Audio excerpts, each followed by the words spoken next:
ओम शांति।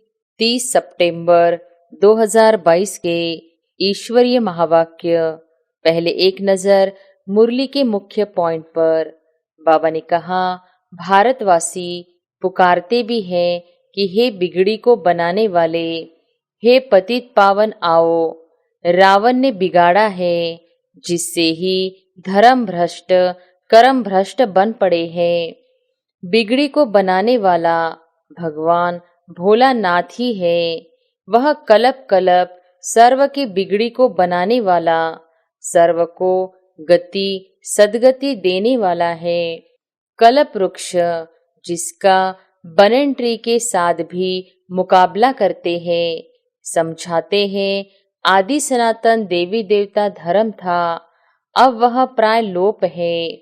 ब्रह्मा कुमार कुमारियों के आगे प्रजापिता ब्रह्मा जरूर लिखना चाहिए। प्रजापिता कहने से बाप सिद्ध हो जाता है। और फिर बाबा ने कहा, धारणा के साथ मैनर्स भी चाहिए। जो कोई भी देख खुश हो। तुम्हारा बोल जो निकलता है उनको रतन कहा जाता है। बाप रूप बसंत है। पहले तो बाप और बच्चे का संबंध बुद्धि में बिठाना चाहिए। वह तो है बेहद का बाप। गोल्डन एजड वर्ल्ड को ग्रहण लगते लगते कला कम होते होते आखिरी आयरन एजड वर्ल्ड बन जाता है। अब बाप कहते हैं कि दे दान तो छूटे ग्रहण। अगर कोई उल्टी बातें सुनाए तो समझो यह हमारा दुश्मन है। ऐसे का संग कभी नहीं करना, न सुनना। निंदा आदि एक दो की बहुत सुनाएंगे। कोई कोई में निंदा करने की आदत होती है, तो वह कब अच्छी बात नहीं सुनाएंगे। और फिर लास्ट में बाबा ने कहा, मनुष्य को देवता कांटों को फूल बनाने की फैक्ट्री हुई ना। तुम्हारा ज्ञान मटेरियल है, जिससे तुम मनुष्य से देवता बनते हो। सारा कल्प तो देहधारी को याद किया है। अब याद करना है विदेही को, विचित्र को। जिनका कोई चित्र नहीं, उनको आना जरूर पड़ता है। रावण की मशीनरी है पावन को पतित बनाना। राम की मशीनरी है पतितों को पावन बनाना। मुख्य है ही योग। और अब सुनते हैं महावाक्यों को विस्तार से। मुरली का सार। मीठे बच्चे, इस समय सभी की तकदीर बिगड़ी हुई है, क्योंकि सब पतित है। तुम्हें अब श्रीमत पर सबकी तकदीर जगानी है, पावन बनने की युक्ति बतानी है। प्रश्न है, सबसे खराब चाल कौन सी है जिससे बहुत नुकसान होता है? उत्तर है, एक दो को पत्थर मारना, अर्थात कड़वे बोल बोलकर जख्मी कर देना। यह है सबसे खराब चाल। इससे बहुत नुकसान होता है। तुम बच्चों को अब रूप बसंत बनना है, अच्छे मैनर्स धारण करने हैं। तुम्हारे मुख से सदैव अविनाशी ज्ञान रत्न निकलने चाहिए। आत्मा को भी याद से रूपवान बनाना है। और बाप जो ज्ञान रतन देते हैं उनका दान करना है। बहुत मीठे बोल बोलने हैं। कड़वे बोल बोलने वाले से किनारा कर लेना चाहिए। गीत है, भोलेनाथ से निराला कोई और नहीं। ओम शांति। बाप हमेशा भोले होते हैं। एक होता है हद का बाप, दूसरा होता है बेहद का बाप। बाप तो होते ही है, एक लौकिक और दूसरा पारलौकिक। लौकिक बाप को तो सब जानते ही हैं। तुम ब्राह्मण लौकिक बाप और पारलौकिक बाप दोनों को जानते हो। लौकिक बाप भी भोले ही है। बच्चे पैदा कर, उनकी संभाल कर, मेहनत कर, फिर सब बच्चे को दे देते हैं। झूठ आदि बोल करके कमाते हैं। झूठ आदि बोल करके कमाते हैं, कि पिछाड़ी में पुत्र पोत्रे के लिए छोड़ जाए। बाप का बच्चों पर बहुत प्यार होता है। छोटेपन में ही बच्चा बाबा बाबा कहने लग पड़ता है। बाबुल अक्षर बहुत मीठा है। अब तुम बच्चों ने बेहद के बाप को भी जाना है। बेहद के बाप ने तो कमाल की है। कितने बेहद के नॉलेज सुनाते हैं। लौकिक बाप तो समझा न सके। भला धन आदि देते हैं, परंतु बिगड़ी को तो वह बना न सके। बिगड़ी को बनाने वाला भगवान भोलानाथ ही है। वह कलप कलप सर्व की बिगड़ी को बनाने वाला, सर्व को गति सदगति देने वाला है। लौकिक बाप टीचर गुरु हमको बेहद का मालिक नहीं बना सकते। बेहद बाप को जानना और रचना के आदि मध्य अंत को जानना, यह और कोई जानते ही नहीं। तुम्हारे में भी नंबरवार पुरुषार्थ अनुसार बच्चों की बुद्धि में है कि यह बेहद का चक्र कैसे फिरता है। बच्चे जानते हैं यह बना बनाया ड्रामा है। वही हमें पुरुषार्थ कराते हैं। हम पुरुषार्थ जरूर करेंगे। कलप कलप जैसे श्रीमत पर पुरुषार्थ किया था, वैसे हर एक कर रहे हैं अपनी बिगड़ी को बनाने। देखते हैं कि बहनें और भाई सब बिगड़ी को बनाने के पुरुषार्थ में लगे हुए हैं। भारतवासी पुकारते भी हैं कि हे बिगड़ी को बनाने वाले, हे पतित पावन आओ। रावण ने बिगाड़ा है, जिससे ही धर्म भ्रष्ट कर्म भ्रष्ट बन पड़े हैं। अब तुम बच्चों ने यह सब बाप द्वारा जाना है। मनुष्य सृष्टि जिसका नाम कल्प वृक्ष है, यह बहुत नामी ग्रामी है, जिसका राज भी बुद्धि में बैठ गया है। मनुष्य लोग जब तुम्हारे चित्र देखते हैं तो कहते हैं कि यह तो कल्पना है, जो 5000 वर्ष का कल्प वृक्ष बनाया है। हम तो इस पर बहुत अच्छी रीति समझाते हैं। कल्प वृक्ष जिसका बनन ट्री के साथ भी मुकाबला करते हैं। समझाते हैं आदि सनातन देवी देवता धर्म था, अब वह प्राय लोप है। ड्रामा प्लान अनुसार और सब धर्म है। वर्ल्ड की हिस्ट्री ज्योग्राफी जो मुख्य स्वर की गाई जाती है, उनको फिर से रिपीट होना है। अच्छी हिस्ट्री ज्योग्राफी है ही स्वर्ग की। सब कहते भी हैं हमको राम राज्य चाहिए, जिसमें दुख का नाम निशान न हो। अब तो रावण राज्य है, परंतु यह कोई नहीं समझते कि हम ही रावण हैं। यह बातें तुम बच्चों की बुद्धि में है। मनुष्यों को तो कुछ भी पता नहीं। बिगड़ी को बनाने वाला कैसे आते हैं, कैसे बिगड़ी को बनाते हैं। पतित को कहेंगे बिगड़े हुए। हमारी बुद्धि अथवा तकदीर कैसे बिगड़ी हुई थी, यह अब तुम्हारी बुद्धि में है। उन्हों की रस्म रिवाज ही रावण की है, तुम्हारी रस्म रिवाज है राम की। राम कोई वह त्रेता वाला नहीं, उसने गीता नहीं सुनाई थी।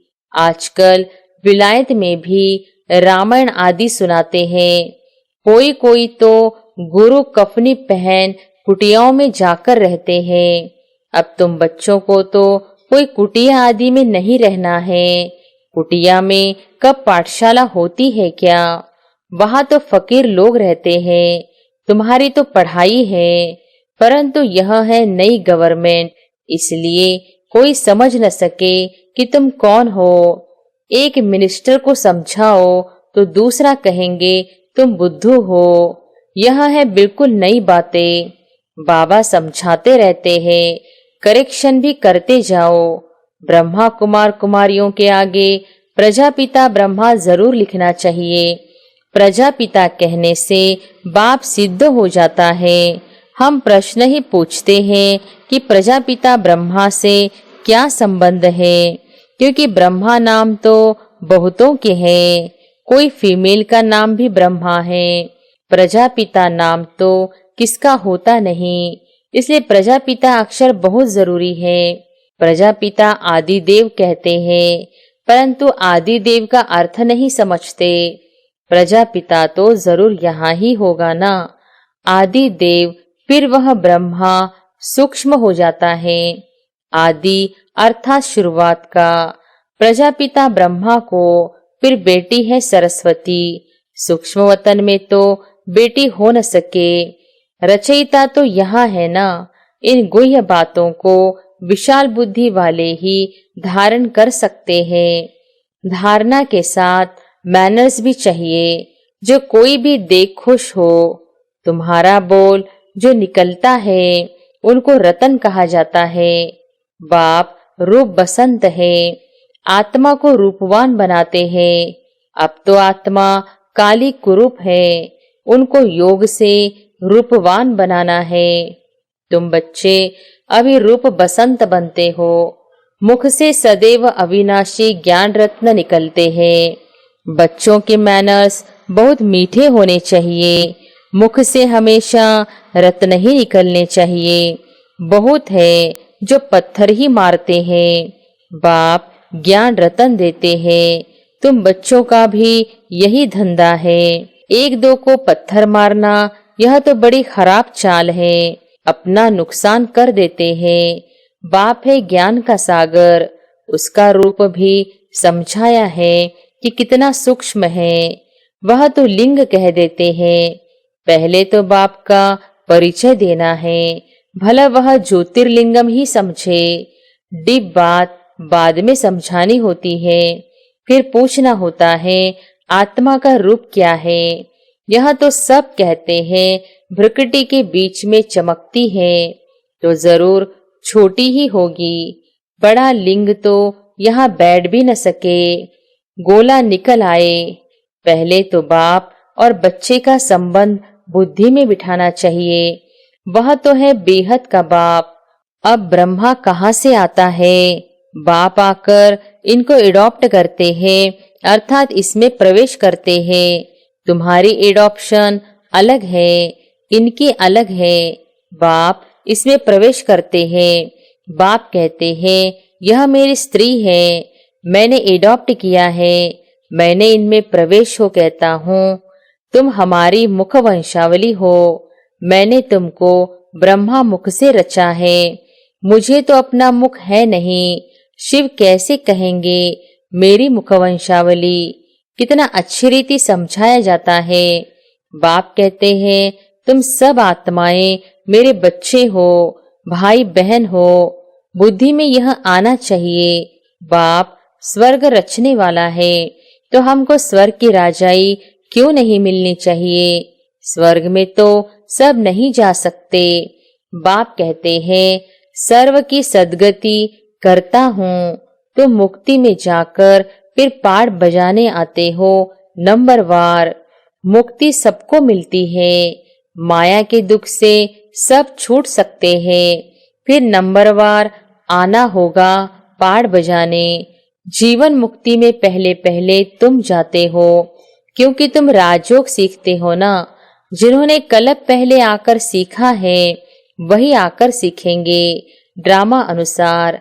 ड्रामा सामने खड़ा है ना। अभी तो अनेक धर्म है। सतयुग में एक धर्म था।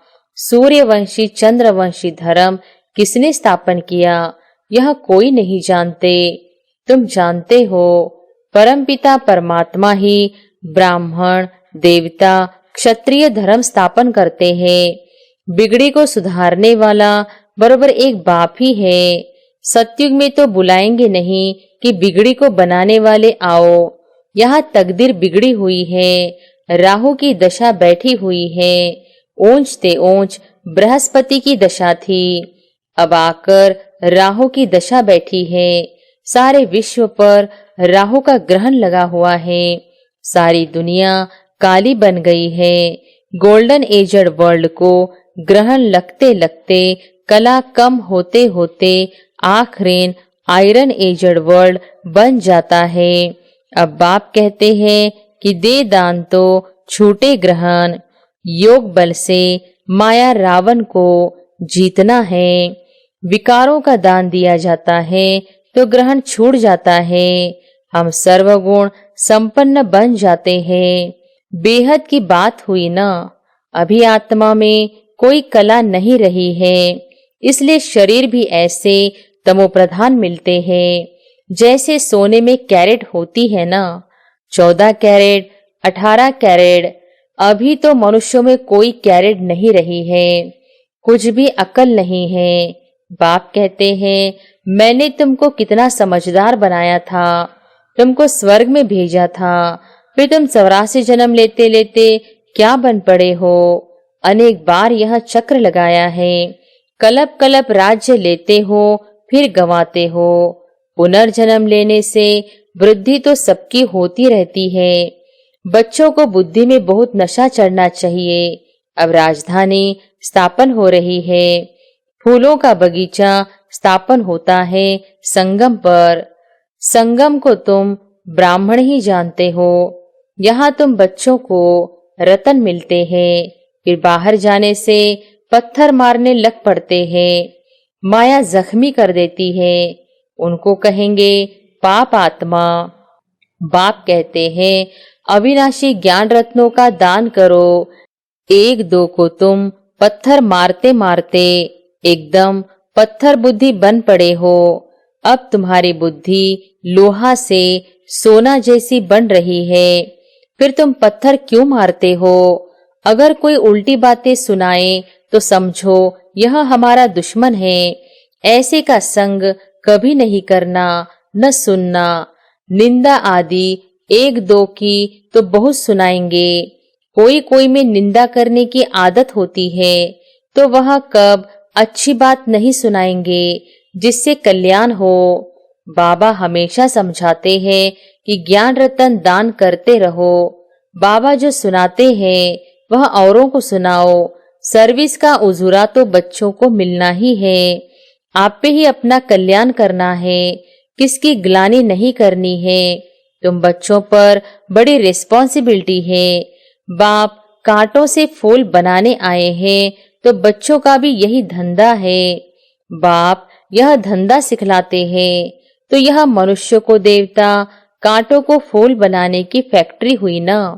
तुम्हारा ज्ञान मटेरियल है, जिससे तुम मनुष्य से देवता बनते हो, तो वह हुनर सीखना चाहिए ना।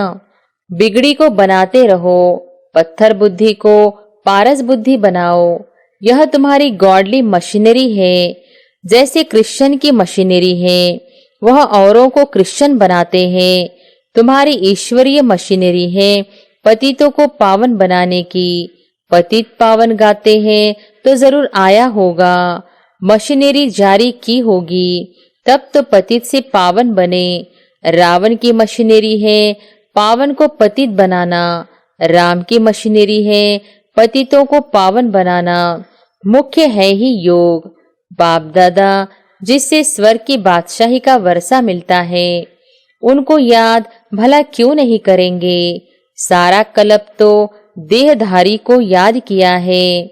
अब याद करना है विदेही को, विचित्र को। जिनका कोई चित्र नहीं, उनको आना जरूर पड़ता है। गाया भी जाता है, ब्रह्मा द्वारा ब्राह्मण, देवता, क्षत्रिय धर्म की स्थापना। यह तो सीधी बात है। ब्राह्मणों का दूसरा कोई है भी नहीं। तुम जानते हो, शिव बाबा हमारा टीचर भी है, सदगुरु भी है। सदगुरु तो एक ही है। ब्रह्मा का भी वह गुरु हो गया। विष्णु का गुरु नहीं कहेंगे। ब्रह्मा का गुरु बन उनको विष्णु देवता बनाया है। शंकर का भी गुरु कैसे हो सकता? शंकर तो पतित बनता ही नहीं, उनको गुरु की क्या दरकार है। ब्रह्मा तो 84 जन्म लेते हैं। विष्णु व शंकर के 84 जन्म नहीं कहेंगे। कितनी अच्छी धारण करने और कराने की बातें हैं। जो धारण करते और कराते हैं वही ऊंच पद पाते हैं। धारणा नहीं करेंगे तो पद भी कम हो जाएगा। अच्छा, मीठे मीठे सिके लधे बच्चों प्रति माता पिता बाप दादा का याद प्यार और गुड मॉर्निंग। रूहानी बाप की रूहानी बच्चों को नमस्ते। धारणा के लिए मुख्य सार। पहली पॉइंट, निंदा करने वाले का संग कभी भी नहीं करना है। न ग्लानि करनी है न सुननी है। बुद्धि को पारस बनाने के लिए मुख से ज्ञान रत्नों का दान करना है। दूसरी पॉइंट, ज्ञान मटेरियल से मनुष्यों को देवता, कांटों को फूल बनाने की सेवा करनी है। अपना और सर्व का कल्याण करने का ही धंधा करना है। वरदान है प्रत्यक्षता और प्रतिज्ञा के बैलेंस द्वारा सर्व को बाप की ब्लेसिंग प्राप्त कराने वाले विजयी रतन भव। प्रत्यक्षता और प्रतिज्ञा के बैलेंस द्वारा सर्व को बाप की ब्लेसिंग प्राप्त कराने वाले विजयी रतन भव। प्रत्यक्षता का नगाड़ा बजाने के लिए दृढ़ता संपन्न प्रतिज्ञा करो। प्रतिज्ञा करना माना जान की बाजी लगा देना। जान चली जाए लेकिन प्रतिज्ञा नहीं जा सकती। दृढ़ प्रतिज्ञा वाले कैसी भी परिस्थिति में हार नहीं खा सकते। वह गले का हार अर्थात विजय रतन बन जाते हैं। तो जब ऐसी दृढ़ प्रतिज्ञा करो तब प्रत्यक्षता हो। प्रत्यक्षता और प्रतिज्ञा इन दोनों का बैलेंस ही सर्व आत्माओं को बाप दादा द्वारा ब्लेसिंग प्राप्त होने का आधार है। स्लोगन है, लवलीन स्थिति का अनुभव करो तो स्मृति विस्मृति के युद्ध में समय नहीं जाएगा। लवलीन स्थिति का अनुभव करो तो स्मृति विस्मृति के युद्ध में समय नहीं जाएगा। अच्छा, ओम शांति।